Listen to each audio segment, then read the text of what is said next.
الله أكبر الله أكبر.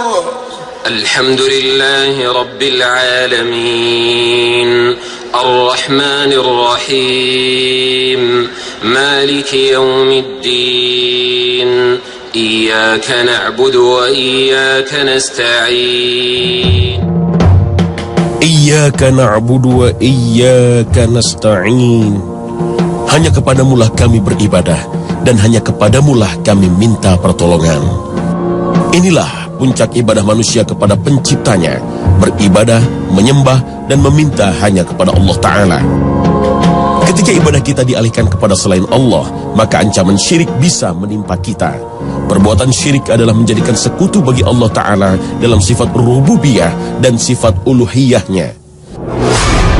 Sifat rububiyah Allah adalah perbuatan-perbuatan Allah Ta'ala yang khusus milik Allah, seperti mencipta, melindungi, mengatur dan memberi rizki kepada makhluknya. Sedangkan sifat uluhiyah adalah hak untuk disembah dan diibadahi semata-mata tanpa disekutukan.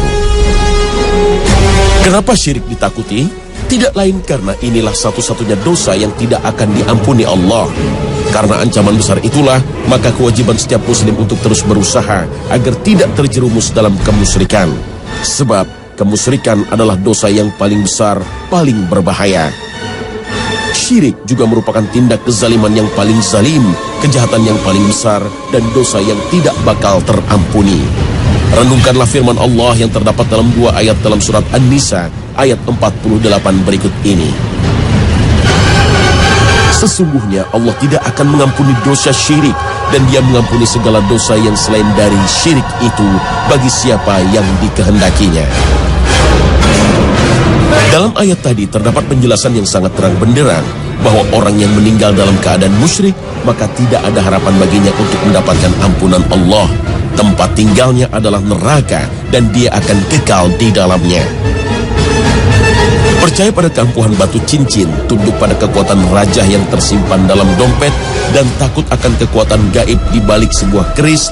Hati-hati, karena inilah salah satu perbuatan syirik yang diancam oleh Allah Subhanahu wa Ta'ala. Karena seharusnya percaya, tunduk dan takut hanya kepada Allah saja, bukan kepada yang lain. Fenomena beragamnya batu cincin di tanah air bila disikapi pada keindahan seni dan ilmu teknologi yang ada di balik batu itu, maka sah-sah saja. Bahkan bisa jadi bermanfaat dan membawa kebaikan bagi umat. Misalnya bahwa batu itu merupakan peninggalan purbakala, atau lapisan dalam batu itu menjelaskan tentang kandungan unsur di bawah perut bumi. Namun, bukan itu bahasan kita kali ini. Batu cincin sebagai jimat yang disejajarkan dengan raja, atau tulisan bertuah yang dipasang di pintu depan, atau di lipatan terdalam dompet Anda yang juga sejajar dengan mengkeramatkan keris sebagai benda bertuah pembawa berkah. Dan pada tingkatan tertentu, beberapa orang percaya bahwa jimat membawa jin dan bisa diajak bekerja sama. Astaghfirullahalazim.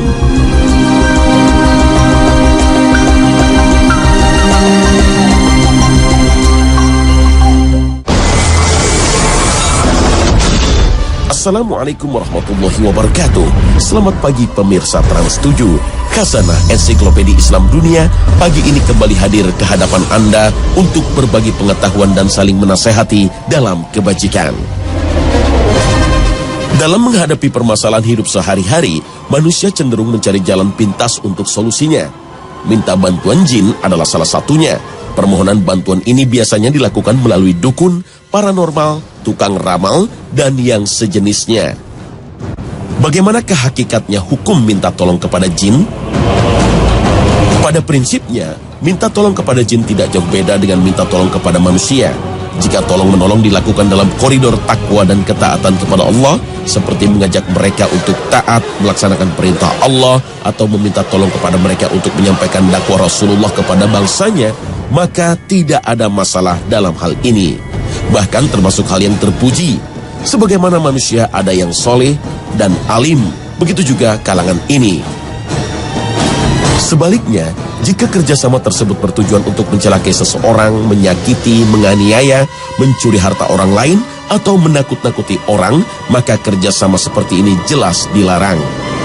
Satu hal lagi yang perlu diperhatikan dalam kerjasama dengan jin adalah Apakah dalam kerjasama tersebut ada syarat-syarat tertentu yang harus dipenuhi? Ada tumbal yang harus dibayar? Apakah syaratnya harus meninggalkan sholat? Atau membaca mantra-mantra tertentu yang mengandung kemusyrikan? Jika tumbal dan syarat tersebut mengandung dosa, maka apapun bentuk kerjasamanya menjadi haram. Sedangkan apabila syaratnya mengandung kemusyrikan, maka waspadalah, ini bisa menyebabkan seorang keluar dari agama Islam. Baik jin ataupun manusia yang terlibat persekongkolan jahat akan semakin jauh dari jalan Allah yang benar.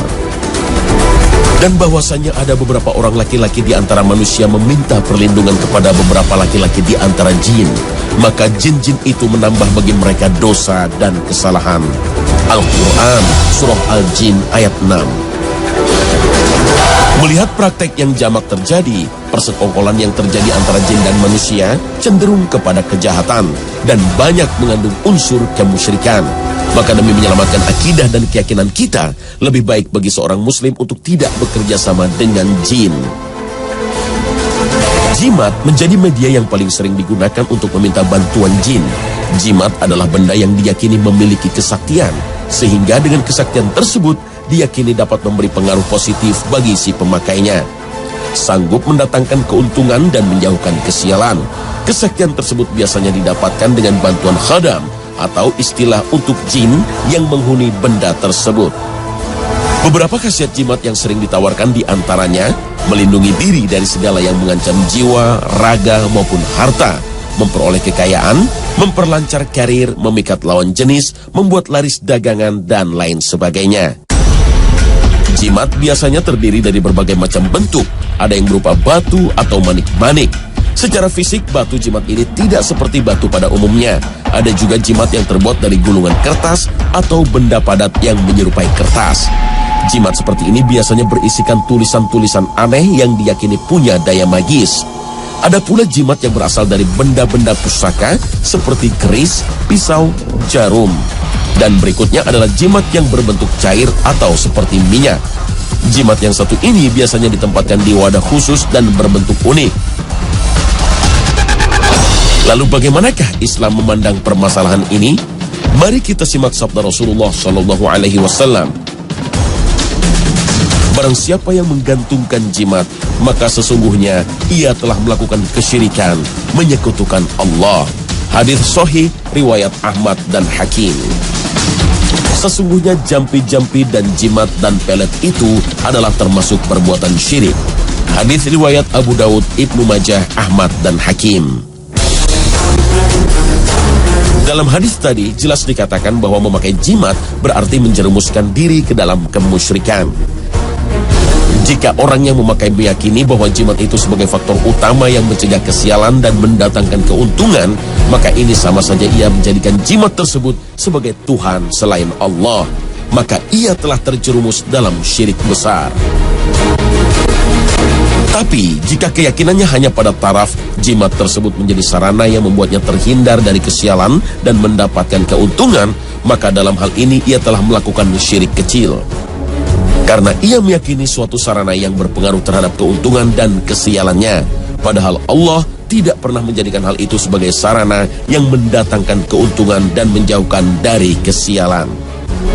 Jimat diharamkan karena ia menjadikan keterkaitan hati dan tawakal kepada selain Allah, membuka pintu bagi masuknya keyakinan yang dapat merusak akidah seorang muslim dan mengantarkannya kepada kemusyrikan. Sebagian ulama memang memberikan toleransi untuk jimat yang berasal dari ayat Al-Quran atau zikir dan doa-doa yang diajarkan Rasulullah. Tapi melihat praktek yang lazim terjadi dan untuk menghindarkan diri terjerumus dalam hal-hal yang dilarang, tentu sebaiknya hal ini tidak dilakukan. Karena pada hakikatnya, ayat-ayat Al-Quran, zikir, ataupun doa tersebut tujuannya adalah untuk dibaca dan diamalkan, bukan hanya sekedar tulisan yang ditempel atau dibawa kemana-mana.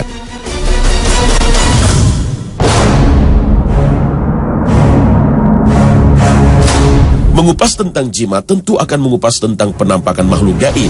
Jimat dan penampakan memang mempunyai kedekatan pada level tertentu, terutama bagi mereka yang percaya sekali akan kekuatan khusus dari jimat yang dipakainya.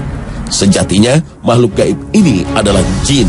Dan bagi umat muslim yang taat pada jimat, bahkan menggunakannya sebagai alat bantu kesuksesan hidup, maka hukumnya jelas haram. Syirik namanya. Masyarakat Indonesia sendiri mengenal berbagai macam jenis jin. Jika dikumpulkan, jenisnya mungkin bisa mencapai puluhan bahkan ratusan.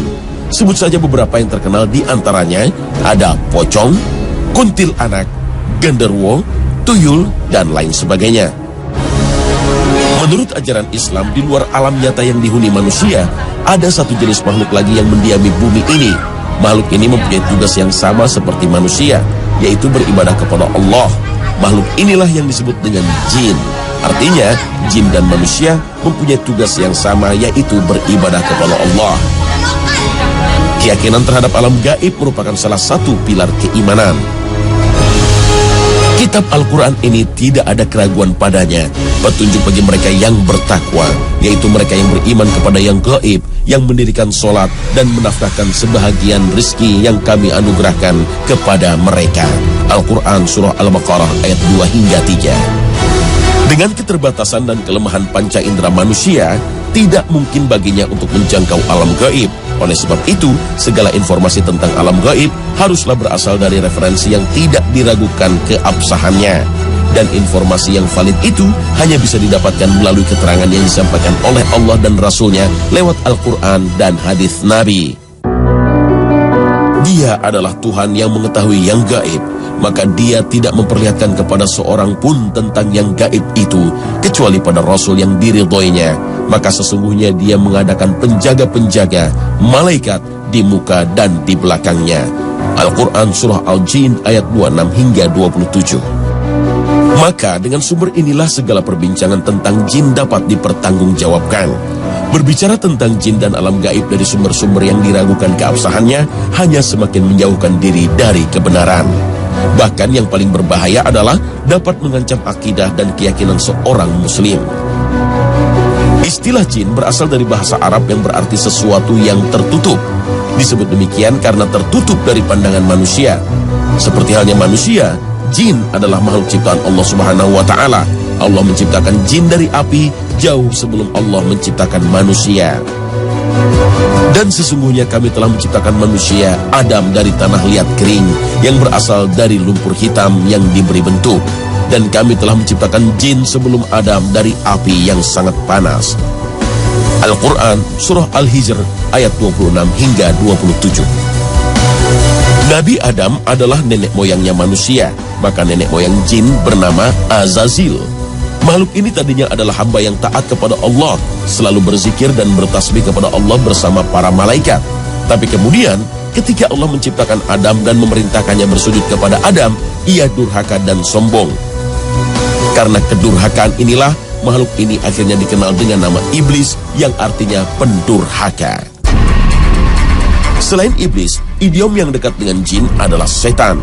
Sebetulnya penyebutan setan lebih berkonotasi kepada sifat, yaitu sifat jahat atau menghasut kepada kejahatan dan kedurhakaan kepada Allah.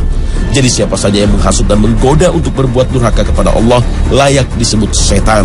Dan manusia dengan sifat ini pun dapat disebut setan. Tidak ada penjelasan yang lengkap tentang bagaimana rupa jin. Hanya dalam beberapa hadis disebutkan bahwa jin memiliki sepasang tanduk.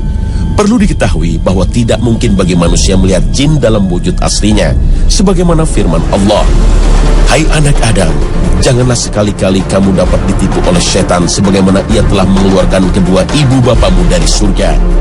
Ia menanggalkan dari keduanya pakaiannya untuk memperlihatkan kepada keduanya auratnya. Sesungguhnya ia dan pengikut-pengikutnya melihat kamu dari suatu tempat yang kamu tidak bisa melihat mereka. Sesungguhnya kami telah menjadikan setan-setan itu pemimpin-pemimpin bagi orang-orang yang tidak beriman." Al-Quran Surah Al-A'raf ayat 27. Jin seperti halnya manusia, ada yang beriman, ada yang kafir. Jin juga memiliki kehidupan tak ubahnya kehidupan manusia. Jin juga butuh makan, minum, menikah, dan berkeluarga. Dalam beberapa hadis sahih disebutkan bahwa makanan jin adalah tulang dan kotoran hewan. Jin juga terdiri dari berbagai kelompok suku dan bangsa. Banyak cerita beredar di masyarakat tentang perkawinan antara jin dan manusia atau sebaliknya.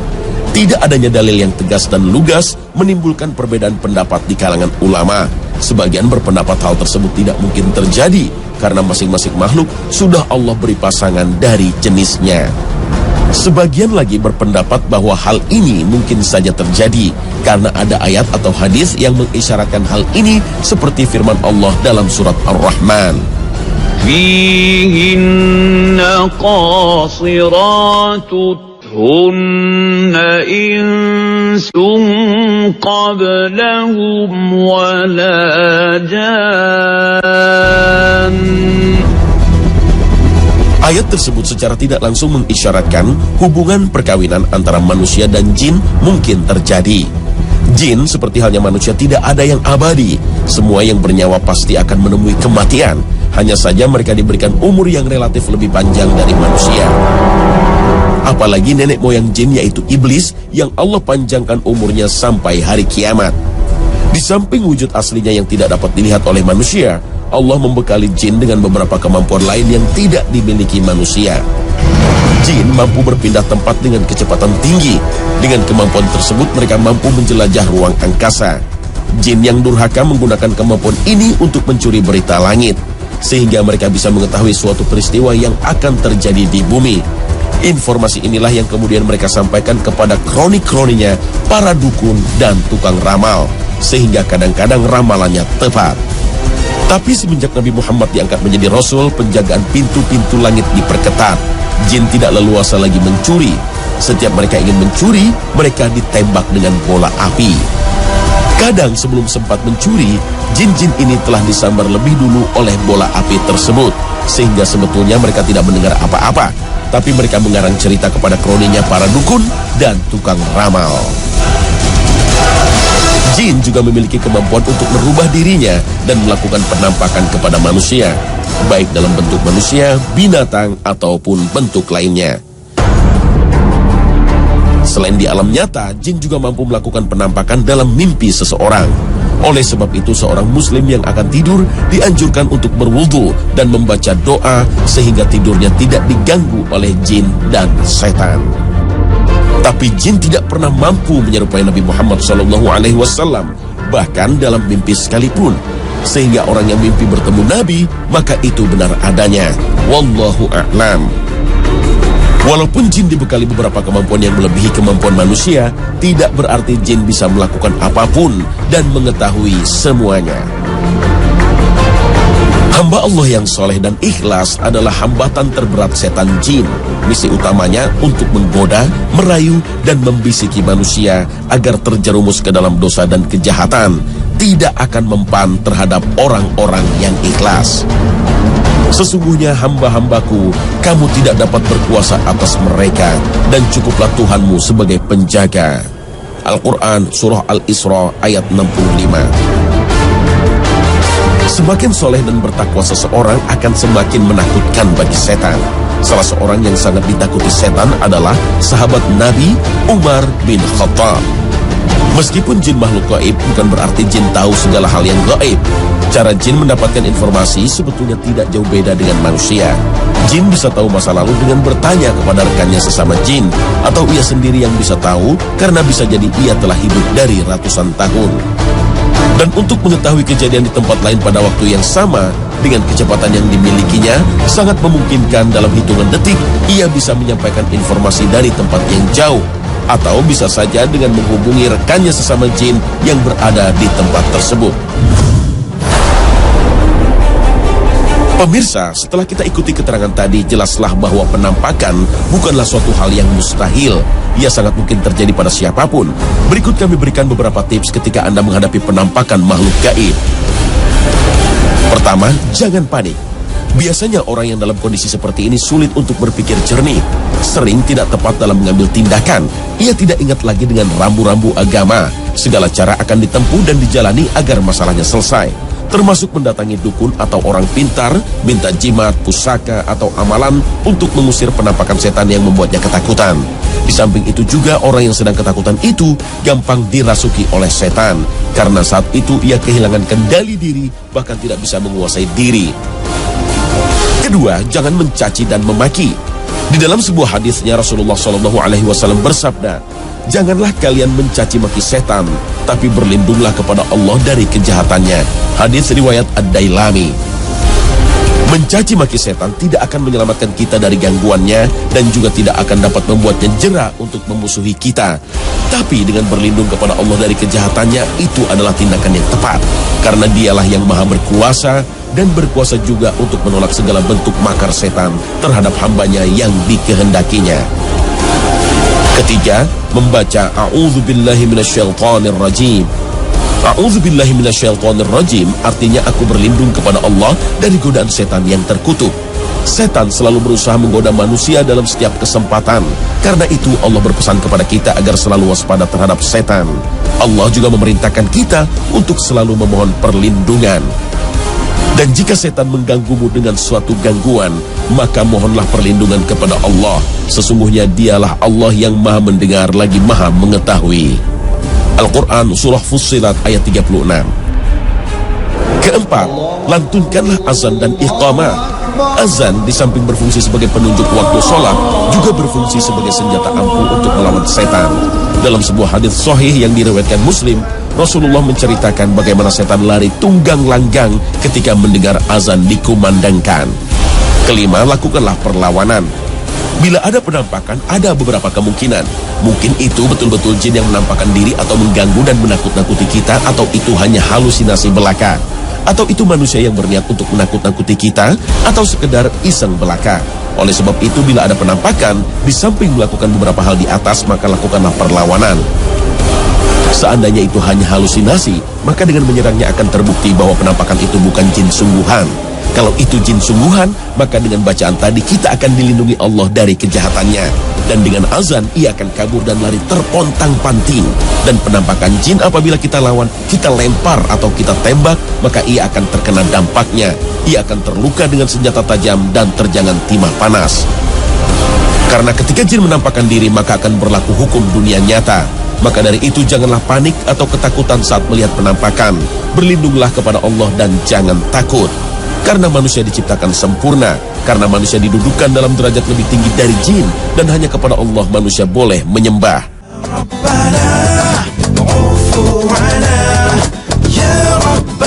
Pemirsa Khazanah, semoga tayangan ini bisa menjadi pedoman kita dalam menjelajahi dunia gaib, sehingga kita tidak tersesat ataupun disesatkan. Amin ya Rabbal Alamin. Terima kasih atas perhatian Anda, dan wassalamualaikum warahmatullahi wabarakatuh. يا ربنا